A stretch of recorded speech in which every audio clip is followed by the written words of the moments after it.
आदरणीय अमित शाह जी को मैंने 28 नवंबर को एक पत्र के माध्यम से उनको एक निवेदन दिया था। उस पत्र में इलीगल इमिग्रेशन बांग्लादेशी का जो हो रहा है उसके बारे में उनको पूरी जानकारी दी थी। आप सभी को पता है टीस ने एक रिपोर्ट बनाया था और इस रिपोर्ट के माध्यम से उन्होंने बांग्लादेशियों का इलीगल इमिग्रेशन कैसा होता है इसका पूरा रिपोर्ट केंद्र सरकार और राज्य सरकार को दिया था, लेकिन दुर्भाग्य से उसके ऊपर कुछ कार्रवाई नहीं हुई।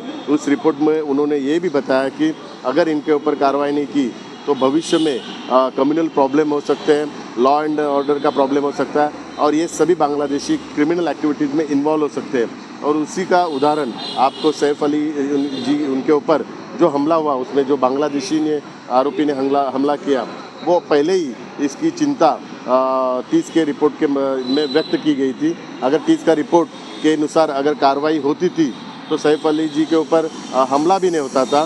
तो 6, 7, 8 महीने पहले ही टीस ने ये रिपोर्ट के माध्यम से बताया था कि बांग्लादेशी के माध्यम से क्रिमिनल एक्टिविटी हो सकती है और कम्युनल राइट्स भी यहाँ पे हो सकते हैं। तो ये रिपोर्ट आने के बाद केंद्र सरकार और राज्य सरकार ने कार्रवाई करनी चाहिए थी, लेकिन दुर्भाग्य से उस वक्त किसी ने एक्शन नहीं लिया।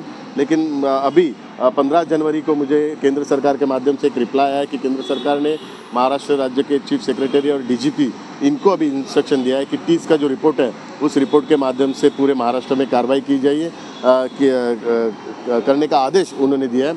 और अभी मुझे पूरा विश्वास है कि महाराष्ट्र में केंद्र सरकार की सूचना के अनुसार राज्य सरकार कार्रवाई करेगी।